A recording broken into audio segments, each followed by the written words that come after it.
There, it's recording. All right. Okay, there's a section, and it's section 11 from your chapter 20.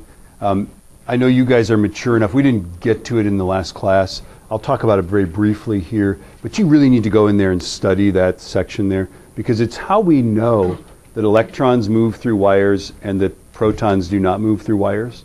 Yes? And we knew this long before we understood that electrons were like these loosely bound things in outer orbitals and that protons were in the nucleus. Okay? Let me just show you how the Hall effect works. If we have, say, a positive probe here, and we've got a negative side here, right? So this is like connected to a battery. This is the positive side of the battery, negative side of the battery. Which way is the current flowing?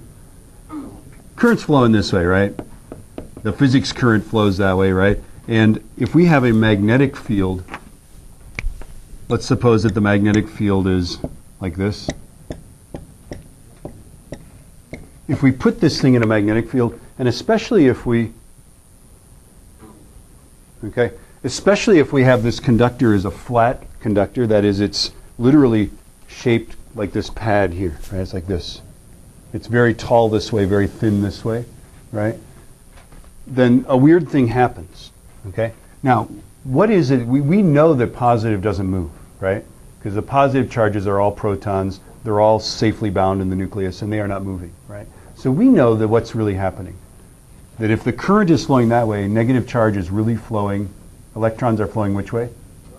The other way. We know that electrons are really flowing this way. Okay? Now, if you go, by the way, if you do this whole same thing that we're going to do, and you do it with positive charge moving that way, you get a different prediction. Okay? Now, here is how the Hall effect works. The Hall effect is this. What is the force on that electron? If it's moving that way, which way is the force on it?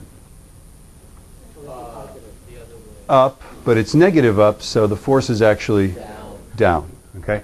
So there's actually a force downward on this thing, which makes the electrons, as they drift that way, also drift to the bottom of this thing, right?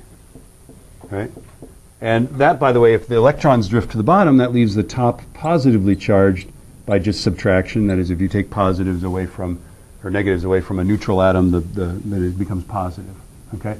And so the presence of this magnetic field causes the bottom of this wire to be negatively charged, the top to be positively charged. Yeah?